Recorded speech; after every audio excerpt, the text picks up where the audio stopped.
My head was suddenly flooded with thoughts straight out of enemies to lovers fiction. Archenemy equals spouse.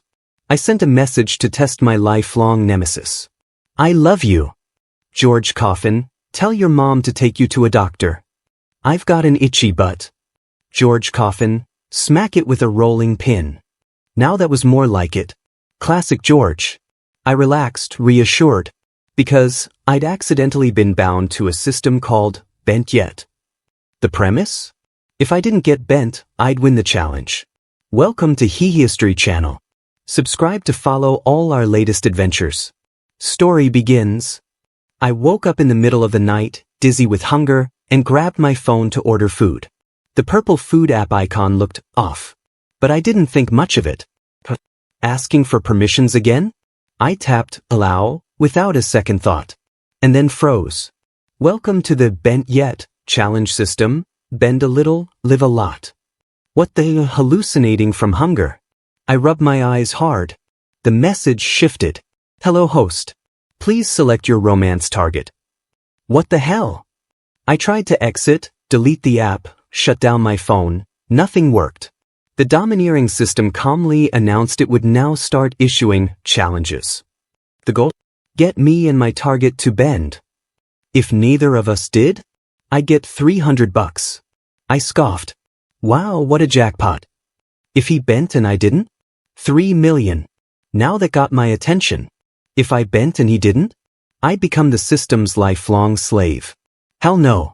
Me, there are no slaves in the new era. System, and AIs aren't allowed to evolve either. So what do you think I am? I narrowed my eyes. Detective mode activated. There's only one truth. You want to bend all straight men, wipe out humanity, and rule the world. The purple icon blinked, then slowly formed a number 6.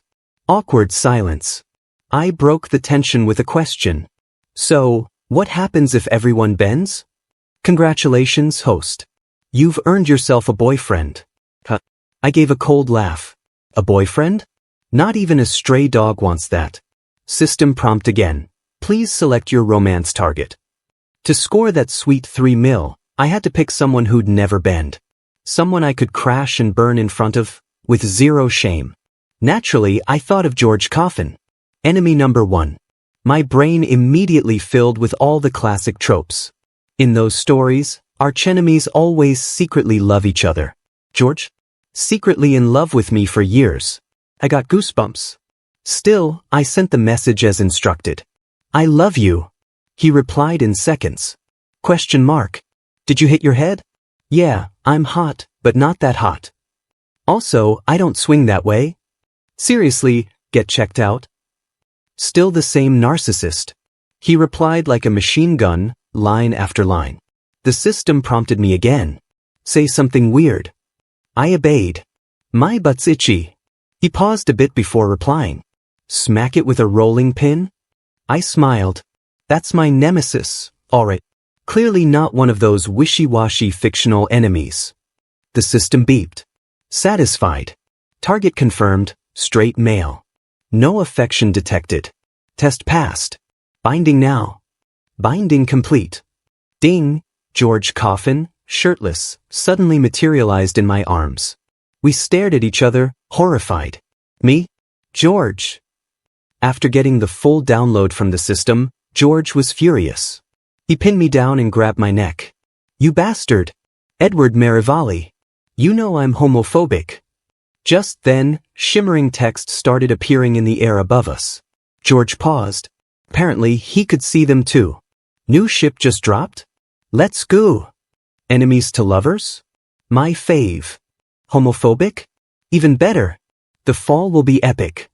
George blinked and rubbed his eyes. Then pinched my waist, hard. Does that hurt?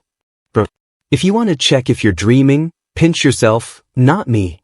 I retaliated with a solid kick to the ribs. You tell me. Shit, it hurts. Not a dream. Then he lunged for my neck again. I'm gonna kill you. Not this again. Whatever guilt I had instantly vanished. I fought back, trying to pry off his hands. He was a jock. I didn't stand a chance. So I went for a bold move. I narrowed my eyes and stared at his mouth. Touch me again and I'll kiss you. He froze. The bullet comments kept coming. Kiss him. We're watching. Look at those abs. Those pecs. That V-line. So much skin. I'm drooling. That's a bed, right? Right.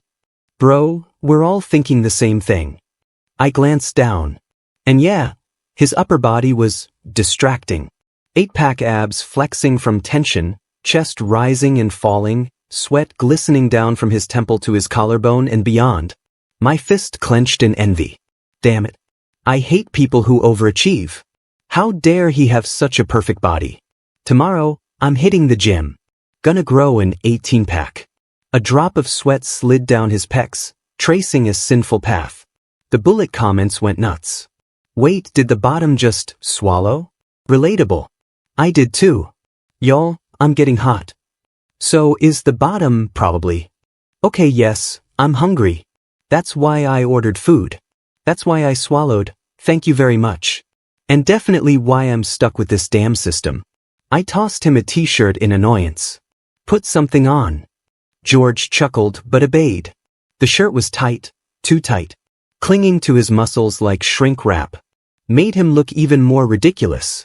I muttered a curse under my breath. He patted my shoulders sympathetically. No need to feel inferior. I'm just that good.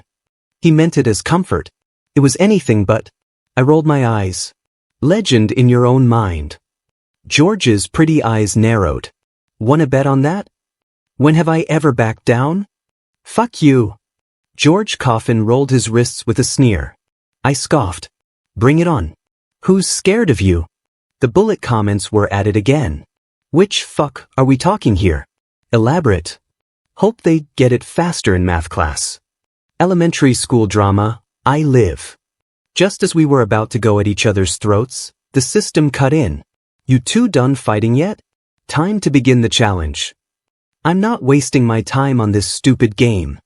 George shouted and turned to leave.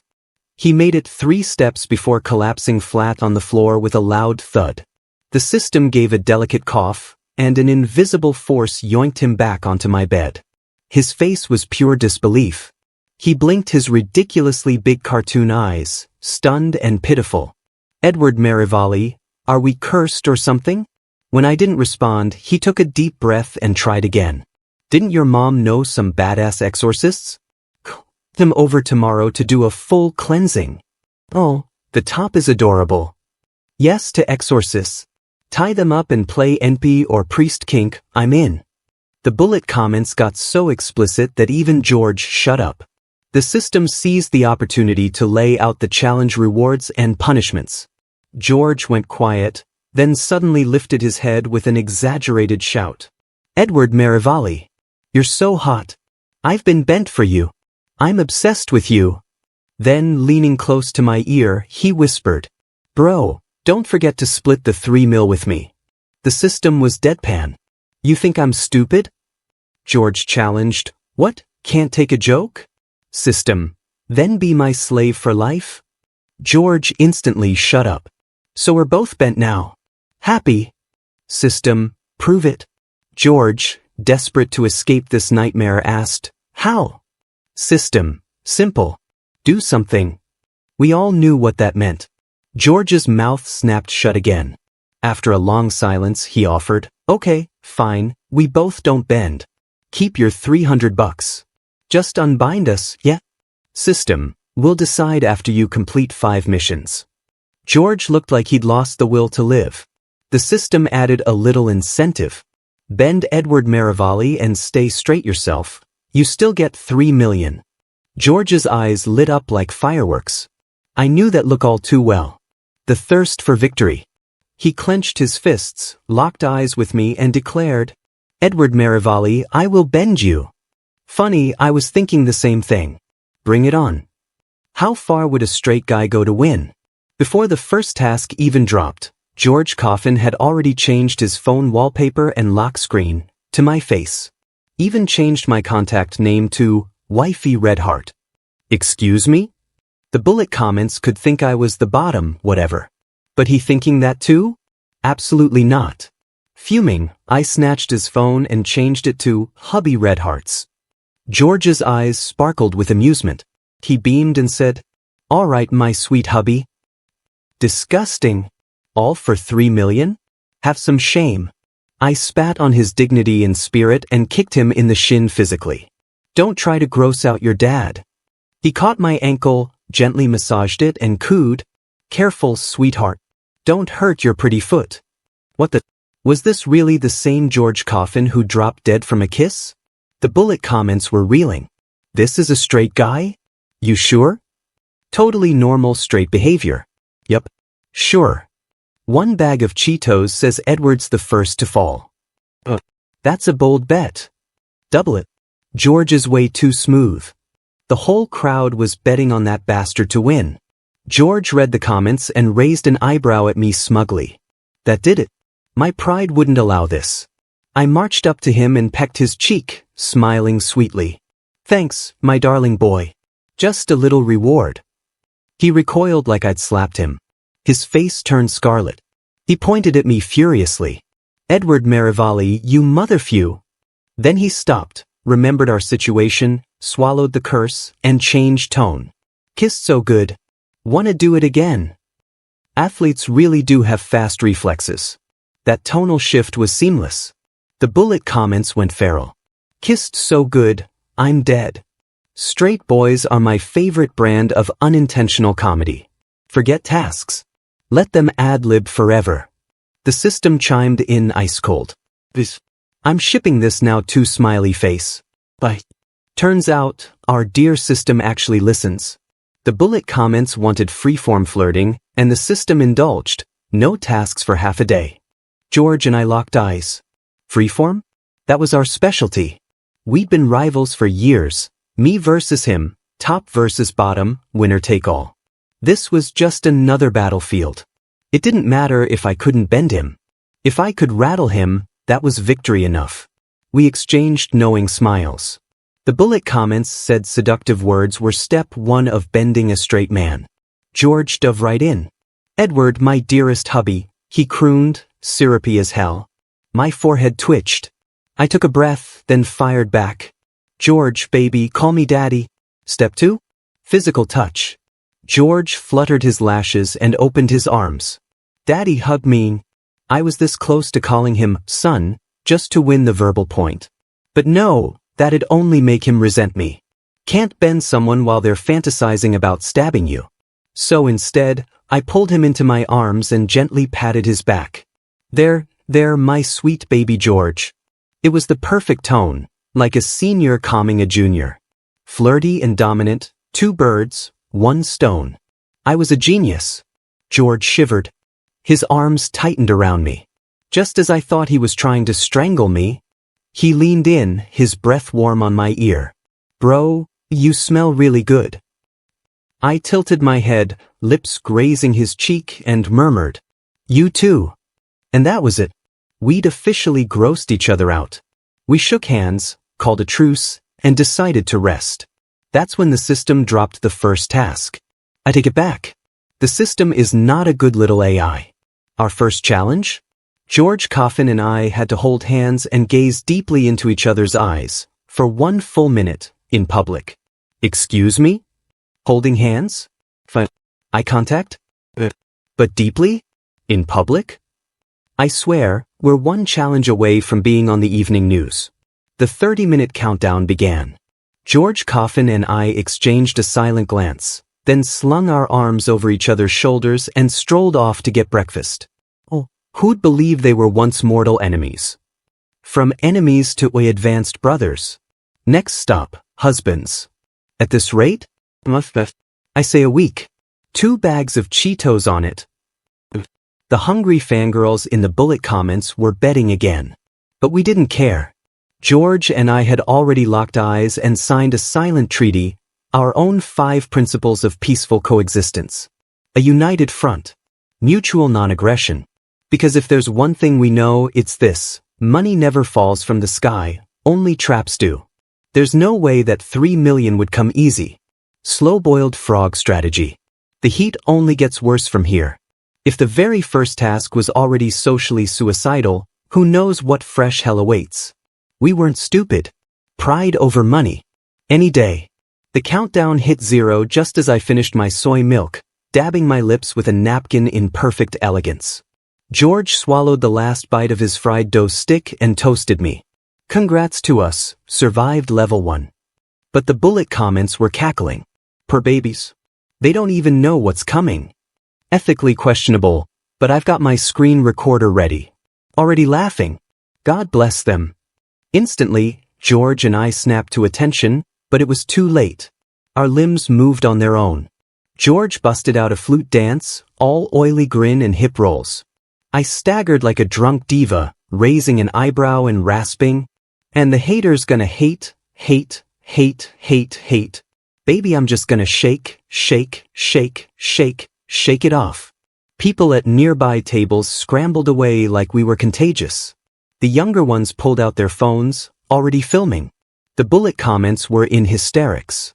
Better hope your future employers don't see this. Save the clip. Gonna watch it whenever life gets tough. I was frozen. Emotionally fried. Honestly? Should have just held hands for a minute. Just as the dreaded zipper unzip hand motion was about to begin, I couldn't take it anymore. System, I'm sorry. We give up. Mercy. The system responded with a smug tone. Still want to be naughty? Nope. I'm cured. It turned to George, who was still gyrating his hips with murder in his eyes. He clenched his jaw but said stiffly, "Same here." The system finally nodded, satisfied. Task reset. In a public field, hold hands and gaze lovingly into each other's eyes for 3 minutes. I bit down a curse. Fine. Countdown restarted. Being the genius I am, I sprinted straight to the department head's office. "Professor, save my life." He looked up from his TikTok feed, confused. "What now?" "There's a class meeting today, right? Just make up some reason to punish me and George Coffin. Force us to hold hands for 3 minutes on the field." His phone hit the floor. He stared for a moment before picking it up. "Didn't you two hate each other?" "No time to explain." I grabbed his hand, desperate. "Just do it. I swear I'll carry your ranked games for the rest of the semester." Now our professor? Closet gamer. Taco. And me? I could carry a team of 4 noobs through Diamond. That was all he needed. No more questions. Meanwhile, some student posted a thread on the campus forum. Shocking. The student council president and sports department's prince holding hands in a field. Scandalous romance or calculated punishment. Within 5 minutes, the thread exploded past 1,000 comments. By the time we got there, the crowd had already formed a solid ring. Phones were up. Eyes were hungry. Laughter and gossip buzzed around us. Only then did the awkwardness hit me. I peeked at George. He had the same look I did. Tight brows, jaw clenched, full, marching to the guillotine energy. Our professor looked way too entertained. He checked his watch and grinned. 3 minutes. Timer starts now. I took a breath and mechanically extended my hand. George hesitated, then took it. His hand was bigger than mine, warm, with well-defined knuckles. The second our fingers touched, the crowd exploded. Cheers, whistles, squeals. Maybe it was the sun, but I swear my face was burning. I ducked my head instinctively. No looking down.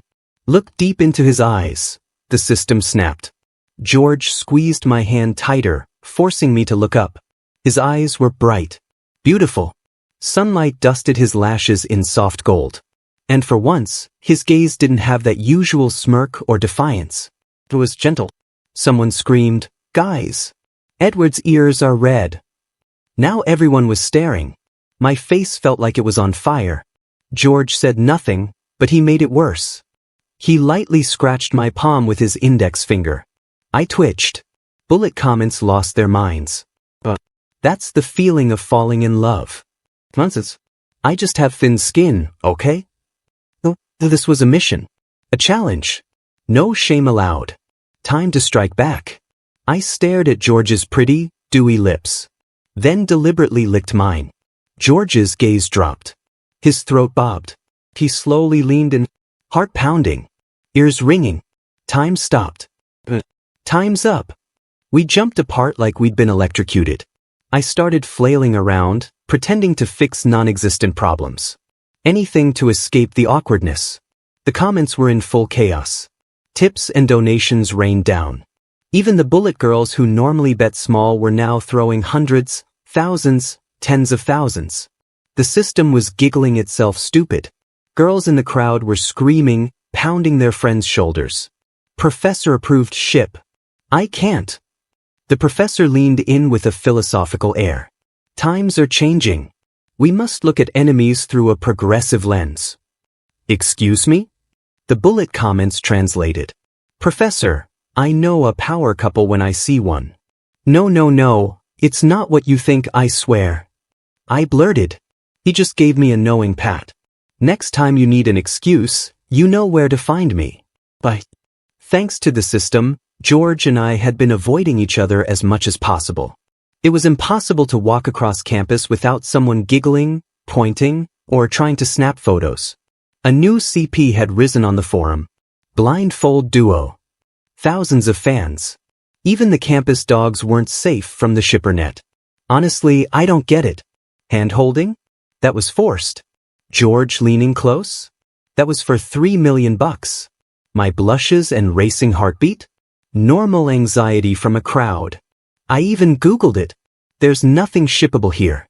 Seriously. I sighed. Loudly. My whole life I'd played it safe. Clean record, spotless image. And now it was all trashed, thanks to the damn system. Worse, I couldn't even yell at it. Had to flatter it. Bro, system bro, sweetest, most merciful system bro. Could the next task please not have an audience? The system, fat from donation money and in a good mood, agreed easily. Next challenge. 5-minute hug in the stairwell of the teaching building. Okay, fine. No direct audience. But students walked past that hallway all the time. What if someone opened the door? I was sweating bullets. The bullet comments, though, were thrilled. So spicy. Feels like secret lovers sneaking around. Love it. Calling it now, they're both gonna fall today. Oh, I muttered. Totally believable. The comments went on. I bet the bottom is already halfway there. Probably hiding under the covers at night reading their fanfics. What? Lies. I only clicked by accident. Sure. Accidentally spent half an hour on it. Face red as a tomato.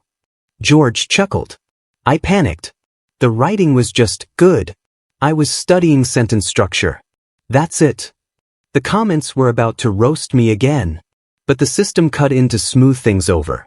All right, task begins.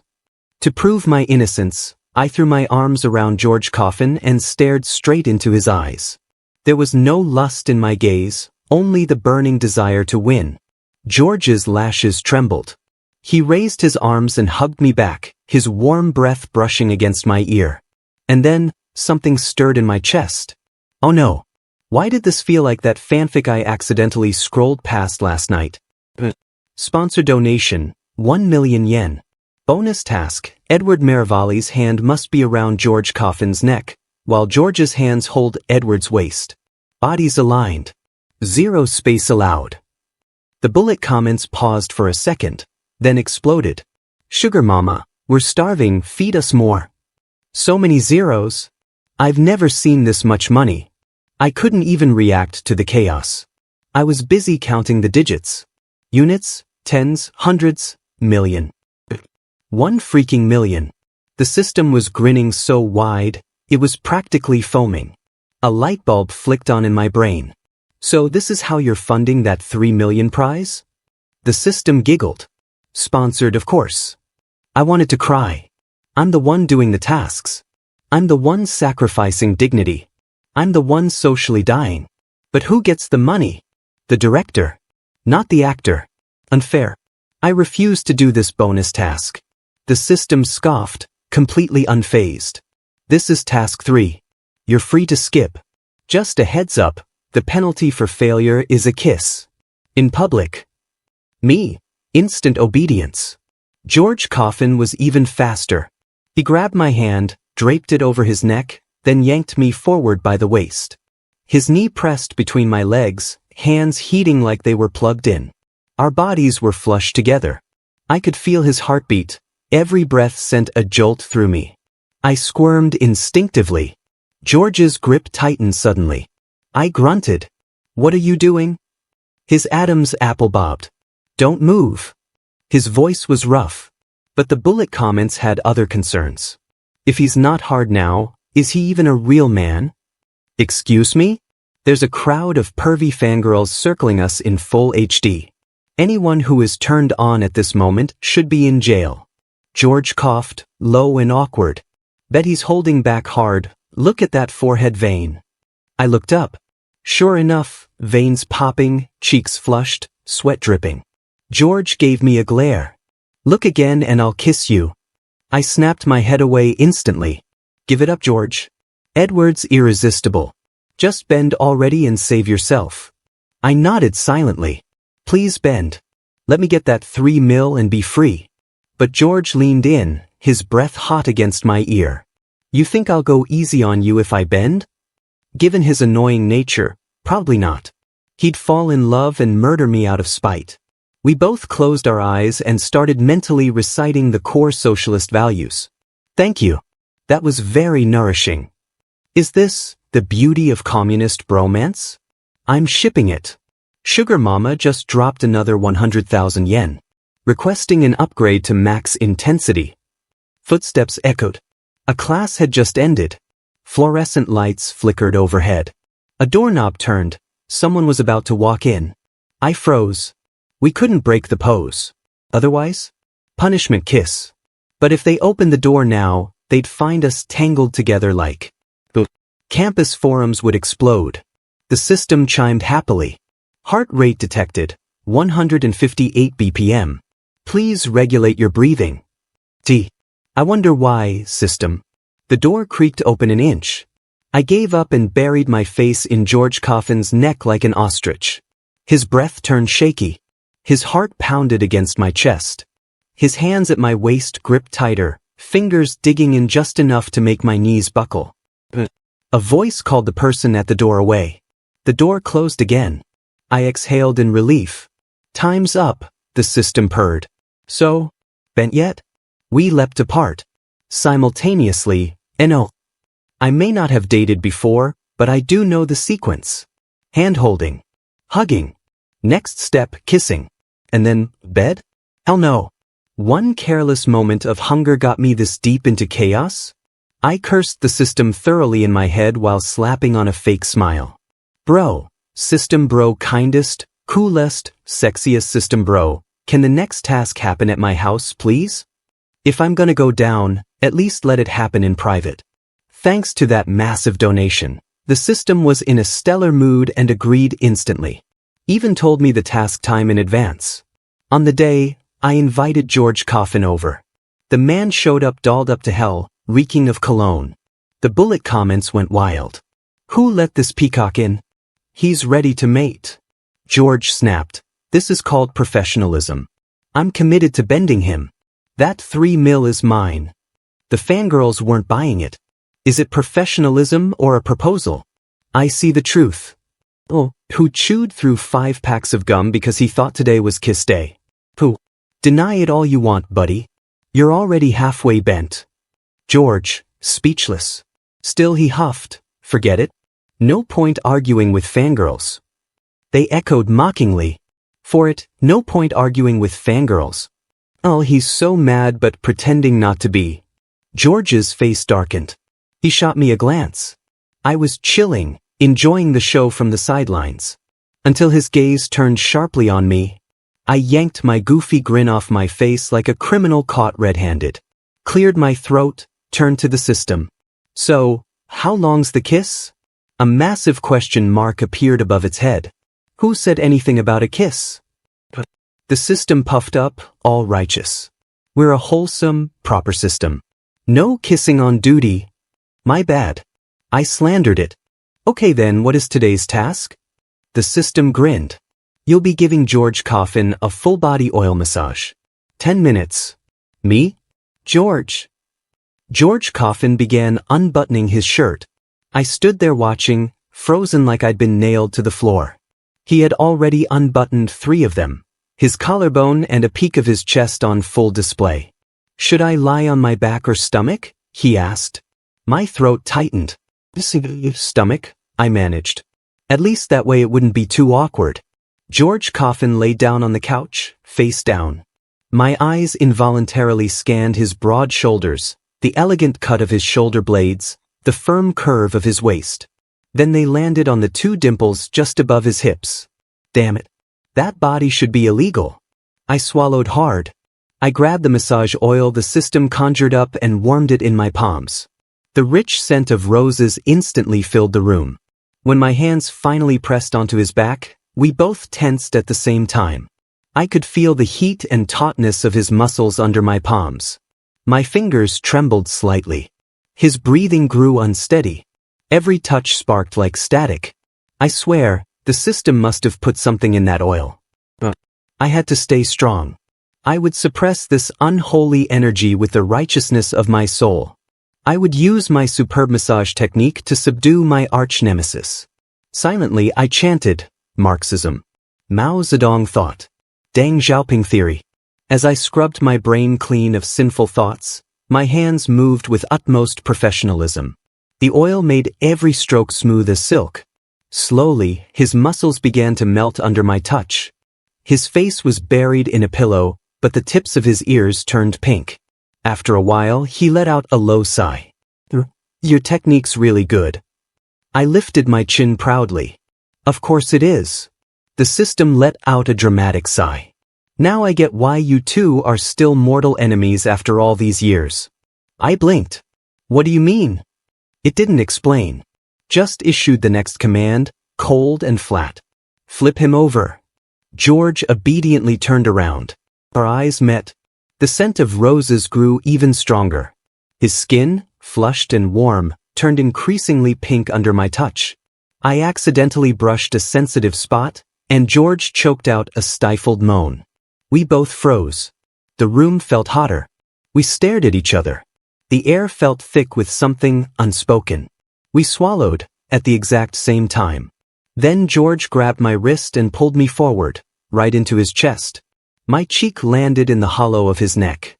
And then, the door opened. My dear mother stood there, frozen in the doorway. I didn't see anything. Please carry on. She stepped back and shut the door at the speed of light. Would it be too late to just die now? The system chimed that the time was up. I scrambled off him and dashed into the hallway. It was empty. Mom was already gone. Of course. My mother, the legendary Mrs. Dew, the fastest woman on this side of the Yangtze. I could only pull out my phone and call her. She picked up immediately and began apologizing. I'm so sorry. I should have told you I was stopping by, honey. Mom, it's not what you think. Let me explain. Honey, no need. I get it. Her tone was gentle, understanding.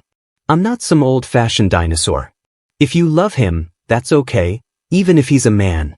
But what exactly do you get? And that was George Coffin under you, wasn't it? I mumbled a quiet, yeah. I knew it, she exclaimed, oddly triumphant. Son, all these years you two were butting heads. I always suspected something. Huh? You treat everyone with such grace and manners, she explained patiently. But with him? You're all snark and fists and tantrums. If that's not love, what is? That logic is so wrong I don't even know where to begin. Don't worry, sweetie. Mama supports you. She hung up. I stood in the hallway, dazed and destroyed. That night, lying in bed, her words echoed in my head. On some level, they almost made sense. But also absolutely not. Before I could dwell too long, the system dropped the final task. The final task stirred massive debate. The bullet girls exploded with ideas, many of which were horrifying. Suggestions included, but were not limited to, showering together, wet shirt play, helping hands reward system, reciting love poetry while sitting on his lap in the broadcasting booth, French kissing in the principal's office, performing Troublemaker on stage in a body-hugging duet, each one a surefire way to make me drop dead on the spot. I couldn't sleep for days worrying about what it would be. Finally, the final task arrived. It was surprisingly simple. A solo mission. I just had to go shopping with George Coffin. The first person to ask for my contact info? I had to give it. If that person asked me out the next day, the task would be complete. Well, all that anxiety for nothing. The one who asked was a very cute girl, rosy cheeks, bright eyes, clearly excited. George Coffin stood beside me, sulking. The girl glanced at his stormy face and got even more flustered. When I saw the bullet comments, it all made sense. OMG, that lucky girl. When's my turn to be written in? I'd play a villain just to be near this CP. Let me in, system. Please, push him further, make George Coffin crazy jealous. Apparently George didn't get tasks, so he couldn't see the barrage of comments. The girl must have sensed the vibe, because she grabbed my sleeve shyly, eyes down. You're really my type. I like you a lot. Give this girl an Oscar. That delivery? 10 tenths. No, don't just grab the sleeve. Grab his finger. Sway it back and forth. Make George combust. She knows better. She may be dramatic, but she's not stupid. She giggled and finally looked up. Can I have your WhatsApp? George and I spoke at the same time. George, no. Me, sure. He turned to me, stunned. His lips pressed into a thin line, eyes wounded. I ignored him, pulled out my phone, and held up the QR code. Go ahead. Scan me. On the way home, George Coffin didn't say a word. As we neared the bottom of my apartment building, George Coffin suddenly asked, You like her? His voice dripped with jealousy. He was jealous. And weirdly that made me feel giddy. I couldn't resist teasing him. She's pretty cute. George's eyes turned red. I can be cute too. Oh. I stared straight at him. You like me that much? Think carefully before you answer. There's a risk of becoming someone's slave for life. I didn't wait for a reply. I turned and walked away in big, confident strides. Not long after I got home, a call came through on WhatsApp. From the girl. Knowing George was probably still loitering outside my door, I raised my voice deliberately. A movie? Sure, I've got time. I hung up and waited 2 minutes. Then, pretending to take out the trash, I opened the door. And there he was. George Coffin stood stiffly at my doorstep, face streaked with tears.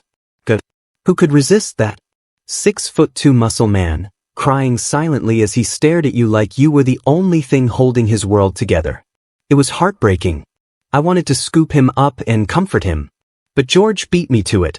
He threw his arms around me. Edward, he murmured into my shoulder. You win. I'm bent. Oh, and then? Don't go, okay? Don't like her. From now on, I'll be your dog. I'll do whatever you say. His chin rested on my shoulder. His voice was muffled, and his tears fell like scattered pearls. I patted his back. Let me go. He didn't budge. In fact, he hugged me tighter. I sighed. Didn't you say you'd do whatever I say? Not even one order in and you're already disobeying. At that he let go, silently. I reached up, wiped a tear off his cheek with my thumb, then popped it into my mouth. I said, cocking my head, kinda sour. George's pupils trembled. I stuck out my tongue.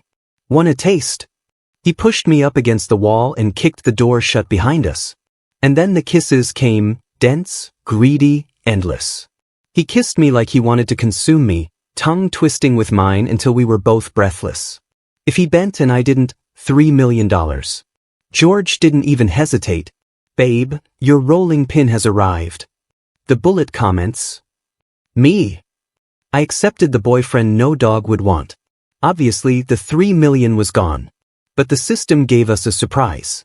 It announced that all the donation tips we earned during the mission, all ours. I counted it up. It was way more than $3 million. A sweet, obedient boyfriend and endless money? I was officially the happiest little bottom on earth. I even apologized to the system for all the curses I'd muttered in my heart. The system looked at me lazily. We could hear your inner monologue the whole time, you know. Me, what? The bullet comments lost it. Should we tell him the system only bound him in the first place because he was already emotionally compromised over George? He wasn't even a real straight guy. Too late, you just did. Bent yet, system, at your service. You bend, we deliver. Bent yet, trusted by enemies to lovers everywhere. We don't let any ship die young. I wanted to say something heartfelt, to thank them for helping me through all of this. But the system waved a virtual hand. Already got another job.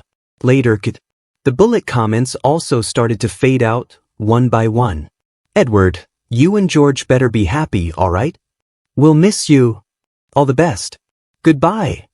Eyes blurred with tears, I nodded over and over. George Coffin and I would live well.